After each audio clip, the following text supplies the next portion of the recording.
Bienvenue encore à la suite et fin de notre session concernant le cours 4 et le cours 5 de Flutter. Donc récemment, nous nous sommes arrêtés sur les listes view. Ok. Donc je vais créer la page pour celle-là, le grid view. Ok. Donc on va aller ici au niveau des pages. On va créer la page que l'on va appeler. Ça c'est la troisième page. Donc third page dot. Voilà. À l'intérieur, on arrive ici ST. Donc, on va aller toujours sur le stateless widget. ST. Voilà, il ne vient pas toujours. ST. Voilà, il est là. Stateless widget. Donc, on va l'appeler third. On va l'appeler third page. Et on vient le connecter au niveau de notre main. Voilà, quand on arrive au niveau de notre main, on va enlever le first page. Voilà, ici, on va dire third page, something like this. Voilà. Donc là, on va faire l'importation. Voilà, on va l'importer avec l'ampoule là. On importe, il est là. Page, third page. Voilà. Voilà, le nom de la page, ça dépend de ce que vous voulez faire concrètement. Voilà. Si on arrive au niveau de notre visuel là, on a notre A-bar et le body juste. C'est tout. Voilà. Donc on en revient là. Donc ici là, je vais aller sur un scaffold, notre échafaudage. Un scaffold. Voilà. Ouf, what happened? Je suis allé vite. Voilà, scaffold. Commencez toujours par S majuscule comme ça là. Scaffold. Voilà. Donc on va prendre le body ici. Ça là, on le centre. Après on prend un A-bar ici là, A-bar. Voilà. On prend celui-là. Et puis on est parti sur un A-bar comme ça là. Et là, qu'est-ce qui est écrit ici? Là on parle de Flutterfire. Donc ici là, on va parler aussi de Flutterfire. Voilà. Something like this. Voilà. Pourquoi est-ce qu'il m'échappe là? Voilà. Flutterfire. Voilà. Et là-bas, je vois, on a le dryer, notre tiroir. Donc dryer. Et là, on appelle le widget dryer. Voilà. On l'appelle comme ça. Et on met la virgule ici. Maintenant, donc on va save pour voir ce que ça donne ici au niveau de l'écran. Parce que de temps en temps, il faudra toujours visualiser cela. Voilà. On se rapproche déjà de ce design-là, ce visuel-là. Ok. Donc voilà, là-bas, j'ai remarqué que c'était en minuscule. Voilà. Donc on va passer sur le grid view. Pour le faire très simple, ok. On va aller directement sur grid, comme ça là. Vous allez prendre le grid view.builder. Voilà. Il va construire en fait les éléments. Voilà. À l'intérieur, on a le grid delegate et les items. Voilà. Donc ici, je vais commencer d'abord par au niveau de la taille, ok. Donc je vais commencer par un item count. Voilà, le nombre, on va aller sur 10. Voilà, on peut aller même sur 15, ça dépend. On va aller sur 15 cette fois-ci. Et ici là sur le grid delegate, on va aller sur un slider grid view delegate with fix cross axis. Maintenant le cross axis count, ici là on va compter ça à 3. Donc vous allez voir tout à l'heure ce que ça donne. On est parti sur le item. Entre crochets ici là on va prendre notre contexte. Voilà, virgule, on prend l'index. Et quand on va sortir d'ici là, c'est mieux de prendre les les brackets. I like to call it the bracket. Moi, j'appelle ça beaucoup plus les brackets en anglais. Voilà, les accolades. Et puis, on va faire un return ici. On va faire un return. Voilà. Nous allons retourner toujours notre card. OK? Voilà. Si vous vous rappelez de l'autre fois qu'on a fait, on avait parlé de card. Maintenant, à l'intérieur, on ne va pas d'abord mettre du margin à l'intérieur. OK? On va les lever un tout petit peu. Dans la propriété elevated, on va les lever à 2. Voilà. Et qu'est-ce qu'on fait? On va prendre le shape, comme ce qu'on a fait précédemment. On va prendre le shape. On va partir sur de rendered. Voilà. On va partir sur de rendered Et puis on va mettre de border, notre border à 15. On va prendre, voilà, il m'a souligné notre border. Donc je vais faire d'abord ici, je vais rentrer d'abord à l'intérieur avant le child. Le child, on va faire ça tous ensemble, ok? Voilà, donc j'enlève d'abord le child là, on va faire ça tous ensemble. Donc ici, j'arrive là, vous voyez, le shape il prend la propriété rendered rectangle border, ok? Et donc quand j'arrive maintenant là, je vais faire quoi? Ici là, je vais ajouter maintenant la propriété qu'on appelle par le side, pour qu'il puisse créer en fait des contours comme ça. Le side, je vais aller sur le border side. À l'intérieur, il a des propriétés. Regardez, où retrouver les propriétés? Si vous cliquez sur moi, là, vous allez voir que vous retrouvez les propriétés à l'intérieur. Ok? Nous, on va prendre la couleur. On va passer sur du color black. Et là, maintenant, on va mettre maintenant la taille. Ok? Le 8, on va le mettre à 1 au lieu que ça soit à 2. Voilà. Maintenant, après notre border radius, c'est notre premier élément à l'intérieur de quoi? De notre rendered rectangle, on a le side, ok, il est là, regardez le side là où il s'arrête. Maintenant, je sors en fait de la propriété shape là, je me mets là, et là je prends mon child, l'enfant, child, l'enfant. Donc là à la fin je mets un point virgule, à la fin de quoi? À la fin de notre card, voilà, notre card qui est là. Donc quand j'arrive ici, je vais retourner maintenant un container. Je retourne un container, voilà. Ce conteneur là, je vais donner la height, la hauteur, je vais donner ça à 100, ok. Je donne ça à 100 et la largeur également, je le donne à 100. Height, voilà, je le donne à 100 comme ça là, voilà. Et je fais un save comme ceci. Là. Je peux arriver là, ajouter la couleur, vous voyez, regardez. On a déjà notre grid qui est là, voilà. Notre grid qui est là. Très, très intéressant. Voilà. Donc, ici, là, si vous voulez, vous pouvez mettre des colors. Mais moi, je vais ajouter la propriété children, l'enfant, pour voir que on peut mettre des éléments à l'intérieur. Je vais ajouter du texte comme ça, là. OK. À l'intérieur, je veux retourner, en fait, les index. Voilà. Donc, ici, là, je vais dire Flutter. Ici, là. Après, je prends quoi?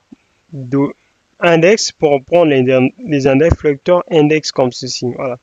Comme ça, il va m'afficher en fait Flutter 1, Flutter 2, Flutter 3. À partir de quoi? De notre build item builder ici là. On récupère quoi? Les index. Voilà. Si vous voulez centrer ça, vous venez ça moi là. Vous venez vous centrer vos éléments au milieu. Voilà. Avec la propriété center. Voilà. Vous centrez ça au milieu de votre container. Voilà les gold view. Maintenant, on va voir quelques petites propriétés à l'intérieur. Ici, là, il me dit que non. Si j'utilise pas ce conteneur-là, je peux utiliser seulement un size box. Pourquoi? Parce que ce conteneur-là demande à ce qu'on puisse l'ajouter des margins, des paddings ou soit de la couleur. Voilà. Donc, je peux prendre ces subjections. Donc, je vais prendre seulement un size. Voilà. Le size, c'est ce qu'on avait dit. Le size, en fait, c'est... Le size box, lui, prend seulement la hauteur et la largeur, c'est tout. Et l'enfant que vous pouvez retourner à l'intérieur. Voilà. Et donc, regardez le grid view, très simple. Le grid view, très simple. Donc, je vais faire ceci. Voilà. Il est très simple à le configurer. Le grid view prend d'abord, premièrement, le item account. Il prend le grid delegate, OK? Et puis, il prend quoi? Le item builder. C'est là où il retourne, en fait, le widget card. Donc, le widget card qui a la propriété elevated, on élève ça un tout petit peu. Il a le shape qu'on a défini à l'intérieur, les bords là, les borders, on a mis ça à 15. Et le side, ici là, le side, donc là, les sides c'est ça, la couleur on a mis black et on l'a mis à 1. Si on le mettait à 2, vous allez voir que ça va prendre un peu de la taille ici là, ça va prendre un peu, vous voyez ce que ça donne. Maintenant, nous, ce qu'on va faire, on va venir au niveau de Grid Delegate ici là pour voir les propriétés. Si là, on met à 3, il est là. On revient, on met à 2. Regardez, on n'aura que 2. Ici et là, on n'en aura que 2. Voilà. Comme notre visuel d'ici là, on n'en aura que 2. Maintenant, il y a des propriétés intéressantes à l'intérieur. Voilà, vous pouvez jouer avec les noms. Il y a des propriétés intéressantes à l'intérieur. On a le main main axis space. Voilà. Le main axis space ici, là, c'est au niveau des lignes. Voilà. Et là, le cross axis, là, c'est au niveau des colonnes. Voilà. Voilà, regardez, je vais faire ceci. Les lignes, ici, là, c'est les main axis. OK? Et les cross axis, on est là. Voilà. On a aussi une propriété ici, là, qu'on appelle par c'est le child aspect arrow. On va le mettre à 1 comme ça là, voilà. À 1, c'est pour voir des carrés. Si vous voulez avoir des carrés, voilà, vous mettez à 1, c'est pour avoir des carrés. Maintenant, si vous mettez à 1 point, voilà, on va essayer de voir les dimensions. À 1.5, vous allez voir comment est-ce qu'il va se réduire un tout petit peu. Voilà. Si on mettait à 2, vous observez après, c'est à vous de prendre les préférences que vous voulez utiliser concrètement. Regardez, quand on va mettre ça à 2, comment est-ce que ça va devenir? Voilà. Après, ce qui est intéressant, c'est 2 sur 3. Voilà. 2 sur 3, en fait, ça va faire des comme rectangles comme ça là. C'est assez intéressant, voilà. C'est assez intéressant. Et vous pouvez jouer avec cela. Donc, nous, on va le laisser seulement à 1 sous forme des carrés comme ça là. Voilà, donc on a fini avec un autre page de Grid View. Voilà, c'est tout avec le Grid View. Donc, on va passer au niveau de la dernière page qui est, on va parler des stacks ici, là. Stack. Voilà. Donc, j'arrive ici. Vu que j'ai pas défini ma second page, donc je vais appeler second. Vous allez comprendre pourquoi est-ce que je vais appeler second page.dart. Parce qu'il y a quelques éléments qu'on va aborder ici avant de passer au niveau des stacks. Voilà. J'arrive ici.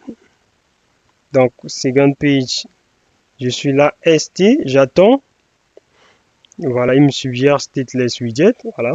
Après, on va l'appeler second page. Voilà. Et j'arrive au niveau de home, vu qu'on n'a pas encore appris les navigations, je viens seulement remplacer ça ici, là. Voilà, second page, et je fais l'importation. Voilà. J'arrive ici, je regarde le visuel. Voilà, le stack, on n'a que ça, 3 containers à l'intérieur. Donc, moi, ce que je vais faire ici, là, je vais aller sur, voilà, si vous remarquez bien, on a notre scaffold, et le scaffold là n'a pas de A-bar, donc je vais aller directement au niveau de body. Voilà, directement au niveau de body, voilà. Au niveau de body, je vais définir quoi? Je vais mettre d'abord les éléments en colonne, voilà, pour voir les limites en fait des colonnes, voilà. Ici, là, on va voir les limites de colonnes. Les colonnes prend quoi? Les enfants. On va prendre 3 containers et on verra les limites des 3 containers en question. On va définir le 8, voilà. On va définir le 8 comme ceci, voilà. Et là, on va prendre encore un deuxième container comme ceci. Deuxième comme enfant. Et on prend troisième comme enfant, voilà. Là, je vais changer de couleur. Là, je vais dire green. Là, je peux dire brown aussi. Voilà, ça, blue, voilà. Je peux prendre blue comme ça. Voilà. Je sais. Voilà, ici, on va voir notre 3 containers. Voilà, regardez, les conteneurs sont là. La première des choses que j'aimerais qu'on aborde, regardez, si je tirais ici, là, je mettais ça à 800, comme ça, là. Regardez, il va se tirer là-bas. Boum, il se tire là-bas. Voilà.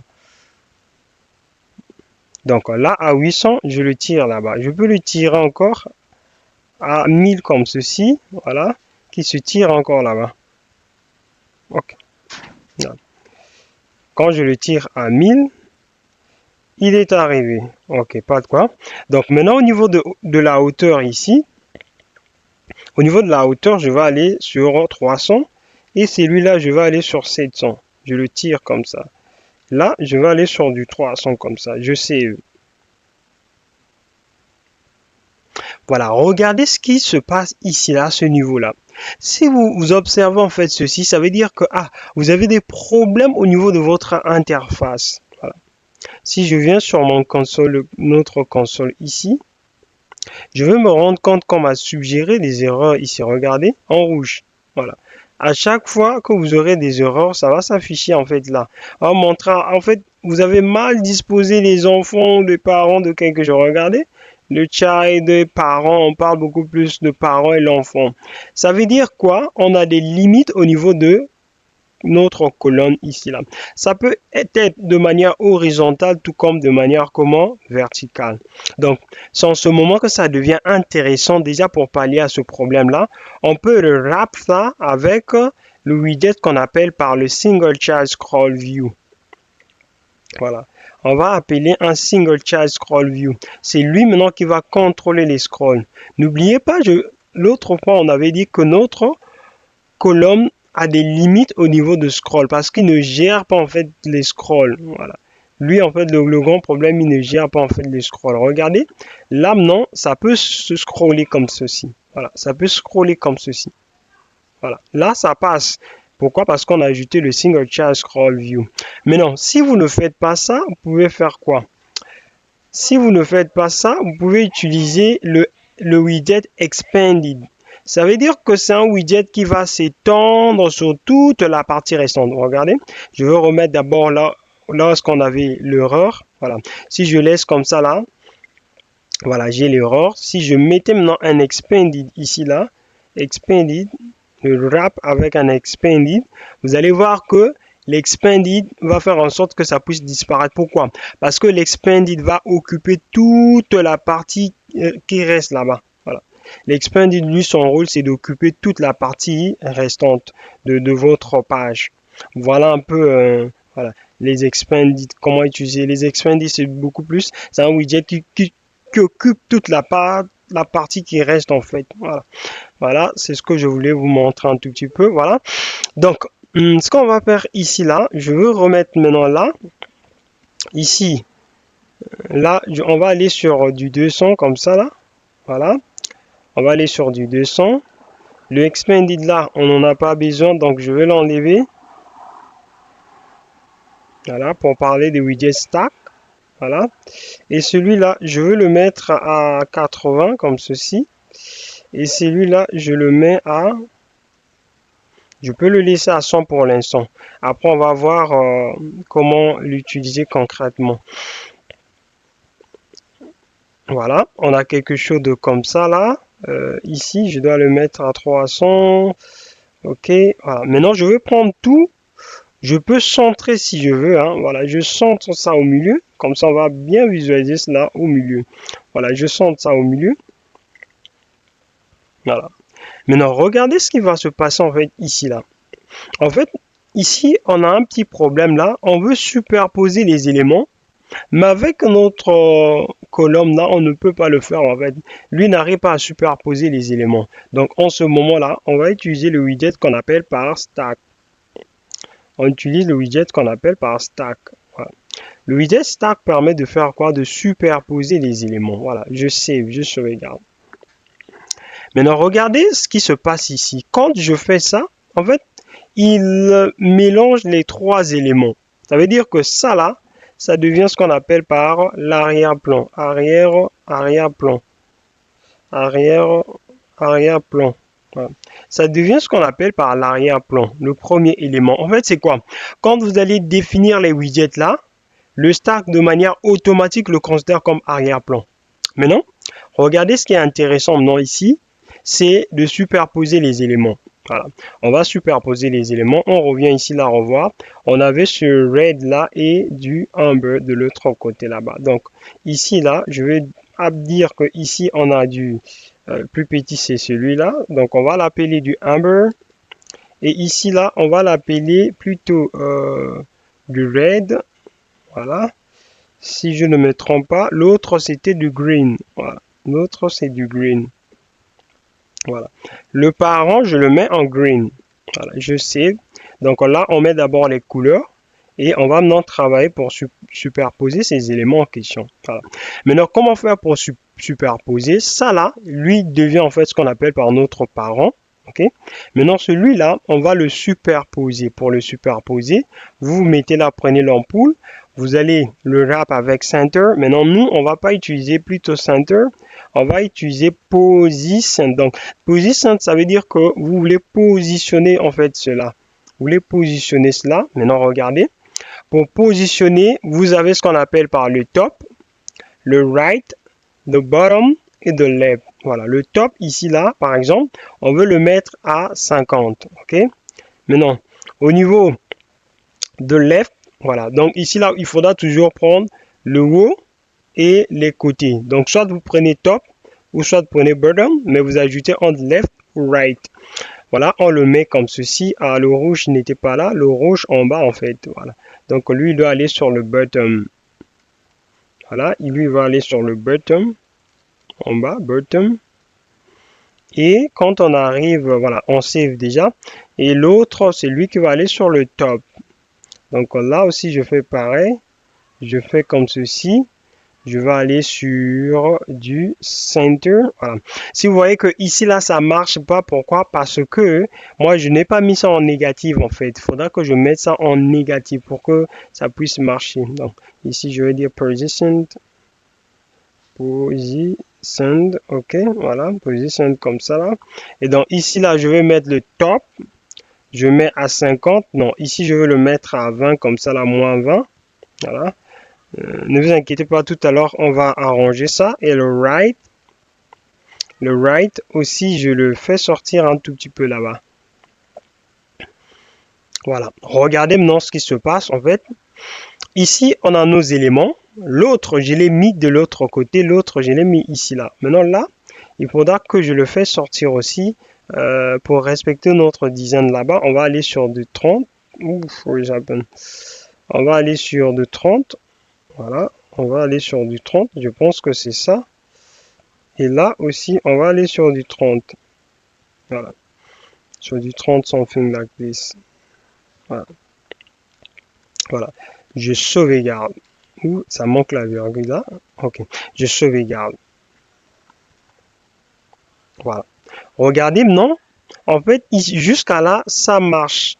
On a nos éléments qui se sont comment superposés. Maintenant, sauf que les éléments là sont superposés, c'est bon. Si vous voulez que ça dépasse, vous revenez maintenant ici là. Vous avez les propriétés au niveau de votre stack ici là. Ok, voilà. Donc on a les propriétés clip. Voilà, on va parler de clip. On va parler de clip. Le behavior. Voilà, le comportement.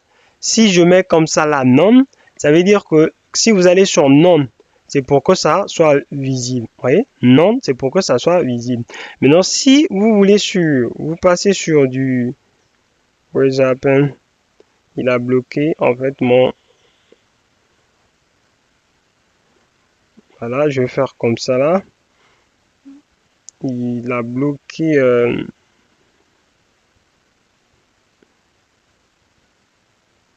ok, on le remet là.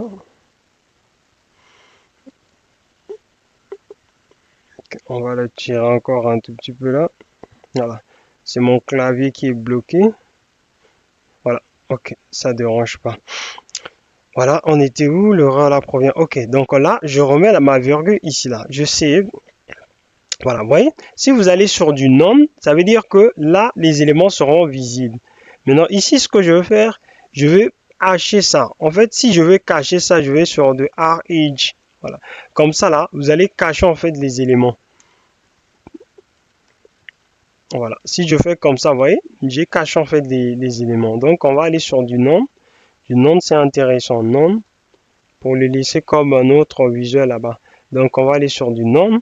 Maintenant, ce que je veux faire, je vais me rapprocher de ce design-là rapidement. Donc, là, je me rapproche de ce design-là. Voilà. Donc, vu que je vais me rapprocher de ce design-là, donc ici, là, je vais le mettre à 150. 150. Et là également, voilà, il a carrément bloqué mon, ok, donc là 150 et de l'autre côté là également à 150. Voilà, le nom ici là, je mets la virgule comme ça, voilà. Donc là 150, on va se rapprocher en fait du visuel qu'on a ici, voilà. Voilà, on se rapproche un tout petit peu de ce visuel-là. Et donc, qu'est-ce qu'on fait? On va seulement réduire celui-là. On va aller sur du 200. Pour la hauteur, on va aller sur du 250 comme ceci. Voilà. Pour se rapprocher de notre visuel là-bas. Ouf. What happened? J'ai omis de mettre 0. Voilà. Et la virgule, je ne l'ai pas vu là. Voilà, regardez. Là, nous nous sommes rapprochés de notre résultat qu'on a ici là. Voilà, un tout petit peu, je crois que celui-là, c'est celui maintenant qui pose problème. Donc là, on va le mettre sur du 100. Comme ceci. Voilà. Et là, on va laisser du 8 à 100. Voilà. Voilà un peu comment utiliser le stack. Maintenant, on va finir par deux petites propriétés ici là. L'autre, c'est la propriété qu'on appelle par le fit. Voilà. Comment est-ce que vous voulez afficher vos éléments fit? Premièrement, regardez, si je me mets au niveau de stack ici là, vous allez voir que le fit ici là, il est sur loop. Voilà. Maintenant, il y a aussi la propriété stack là qu'on peut mettre en expanded. OK? Donc, stack expanded. Ça veut dire quoi? L'enfant qui est là, votre conteneur en green là, va s'étendre de l'autre côté. Voilà, regardez. C'est ça qui va se tendre et les éléments que vous avez là vont se superposer. La manière que vous avez fait, comme vous avez fait au niveau de votre visuel. Donc, je vais commenter seulement ça. Nous, on n'en a pas besoin.